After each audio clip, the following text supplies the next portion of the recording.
From the Digital Media Studios in Longview, Washington, it's The Ken Taylor Show.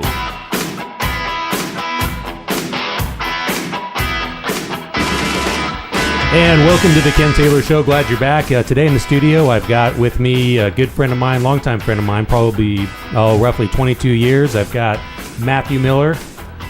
Good afternoon, Ken. Good afternoon, Matt. How's it been going? It's great. Happy to be here. Thank you. Happy to have you here. Yeah. And we're going to do something a little different on the show today. We're going to just have a real casual conversation. Introduce everybody to Matt. He's got a background in radio. How many years, Matt? I put in about 5 years in radio, in a local station, did a little public access radio and some mobile disc jockey work. And public access radio, there's a couple of times Matt and I got to get together on that. Oh, yeah. And those were good times. KMUN, Astoria, 91.9. That's right. So Matt also has a very extensive background with Microsoft and, of course, the Microsoft products and the platforms that we're all familiar with and use every day. That's right. And hope to talk to Matt a little bit about that today as well. All right, Matt, so let's jump into discussion on disaster readiness and just get your thoughts and your opinions on, what are we going to do? We have the situation that's going on right now in Japan. Mm-hmm. Terrible situation. A lot of suffering over there. A lot of disaster. Yeah, of and course. Is it something that we're ready for over here? Yeah, these kind of events catch people completely off guard. You cannot really prepare for it, but being prepared in advance for what could happen and knowing what to do in the event of a disaster is a good thing. Of course, a disaster like an earthquake or as we both grew up in the local area with the Mount St. Helens eruption completely took everyone by surprise. We had a little warning with Mount St. Helens, but the magnitude of what took place there was there was just no way to know. And the impact was significant, loss of life, property. So I'm sure you remember the days of having to prepare for the fact that the mountain could potentially erupt, and of course, as we all know, it did.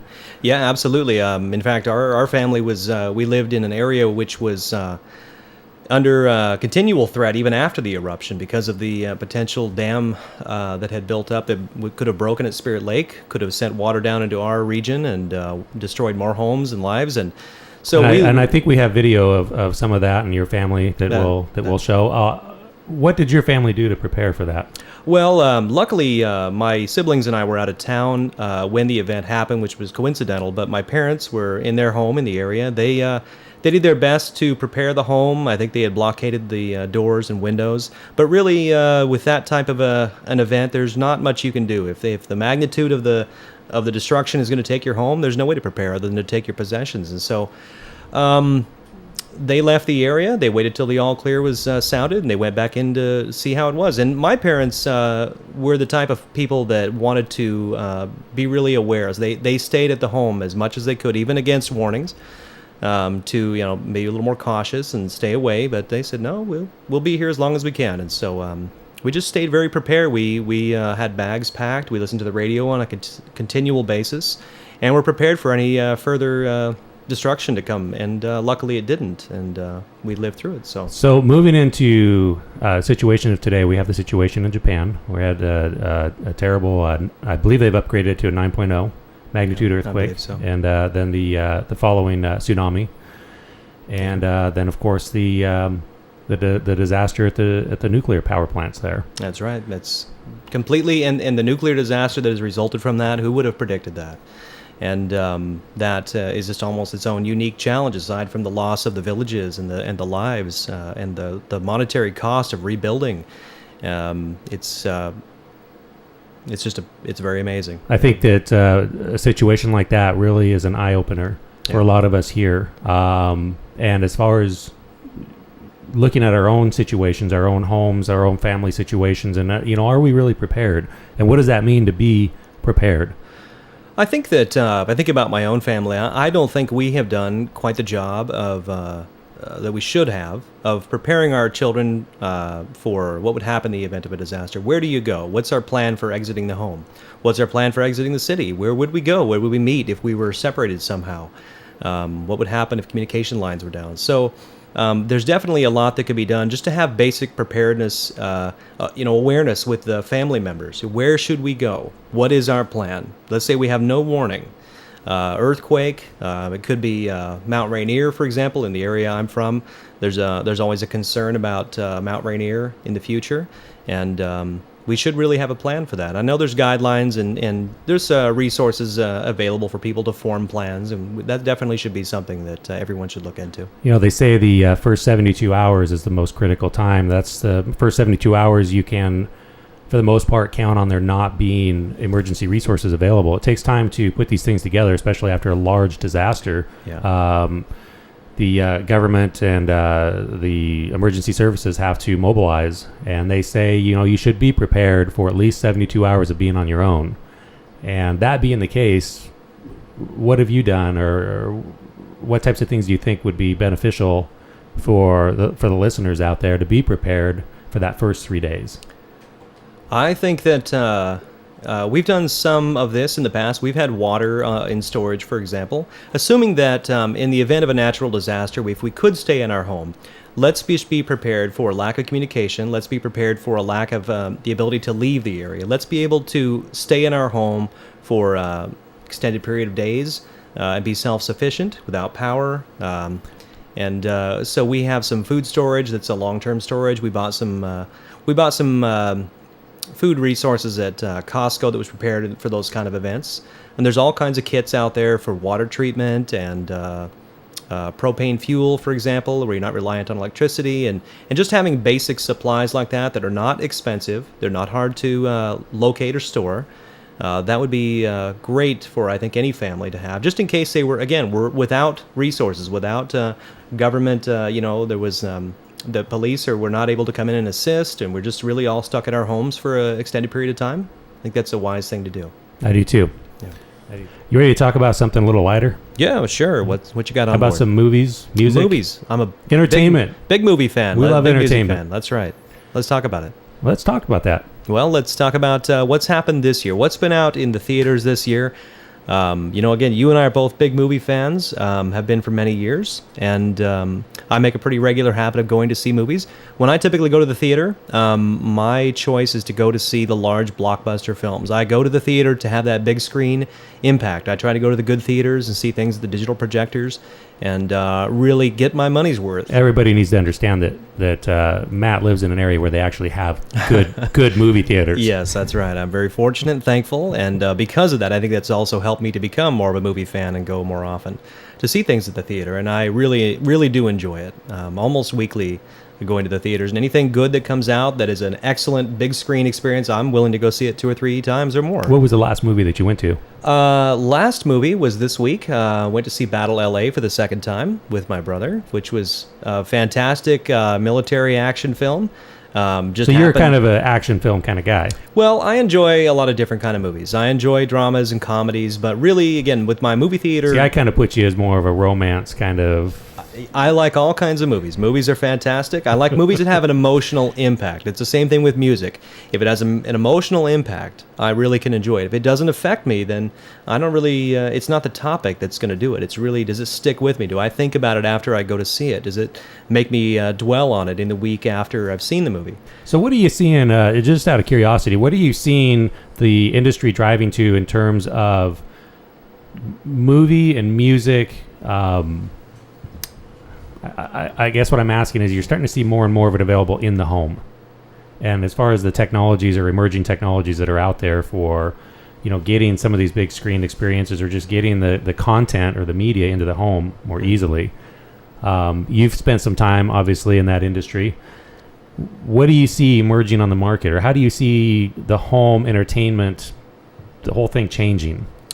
I think that movie theaters are going to be one of the last holdouts of traditional legacy media, being the slowest to adapt to all digital delivery.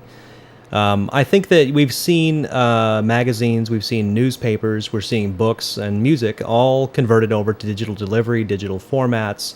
But I think that the movie-going experience is such an immersive experience that I think that'll stick with us for a while. I mean, when I pay that money to go to the theater... Do you think that's because of the larger-than-life big screen experience that you just can't get at home? I think so. I think that with typical print media and music, I think really it's more about the content.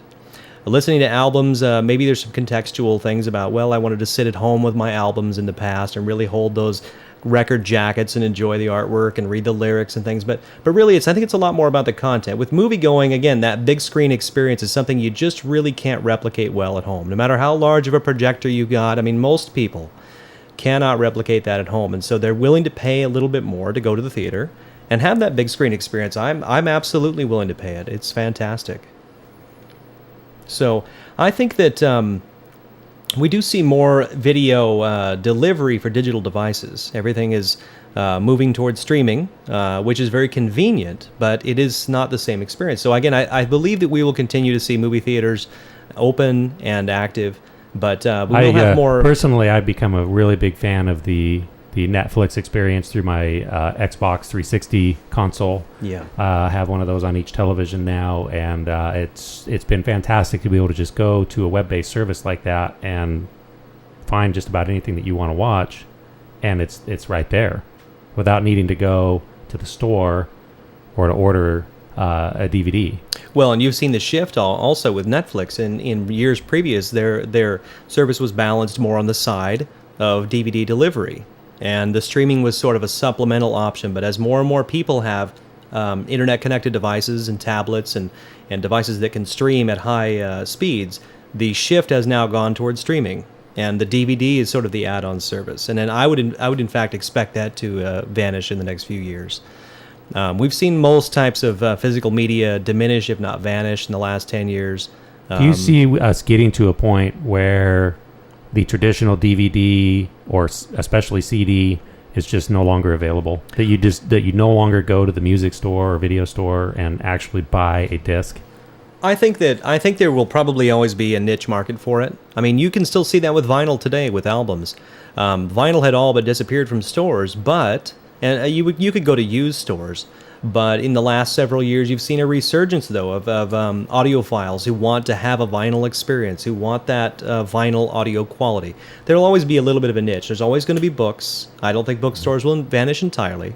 There's always going to be CDs and probably always DVDs, especially. But the thing I think is a great, the impact of this whole digital revolution on the media, I think it's fantastic that publishers are now putting much more effort into the packaging and the product itself. It isn't just a jewel case with a cover and a disc and that's it, no extras. I think you see a lot more box sets. You see a lot more rich production on the packaging, including extra materials that you don't get at the theater, that you wouldn't get through Netflix. I think that's fantastic. I was just reading something the other day about how tablet devices, for example, could save the concept of a music album. So, for example, there's been a lot of talk with larger artists who've made the jump to internet, publishing of their own music and self-distribution, of just dumping the concept of the album. I think that the concept of the music album came about because it was cost ineffective to publish songs one at a time. Let's get about 10 of them together. We have the technology to produce a vinyl album that can hold about an hour's worth of music. Let's fill it up and we'll sell it. A lot of it's filler, some of it's good, right? But now with the ability to publish any amount of music you want online, why not do it one at a time? You can do it one at a time, sure. Right. Well, I think that the idea of the tablet, if you were able to buy an album, the tablet is sort of an experience. It's a very personal computing experience where you can have artwork and you can have lyrics and you can have some interactivity. And that's something that if you could deliver that along with an album, that could really be interesting. It could bring back that feel of buying a vinyl album at the store, taking the wrapping off, pulling the sleeve out, and really checking out the good production on the materials. And I think that's a good idea. I mean, I think with iPods and portable music players, not so much. You can't really interact with a device that small, but really with a tablet, which is more of a handheld computing kind of experience, I think that we could see a resurgence there. And I think there's a lot of opportunities to take advantage of the mobile devices and these portable devices with movies and music. Ladies and gentlemen, we've been talking with Matt Miller today. Appreciate it, Matt. Appreciate your time coming into the studio. Sure. Thank you. Good to to see you again. Good to see you. And good to be here. We'll see everybody next time.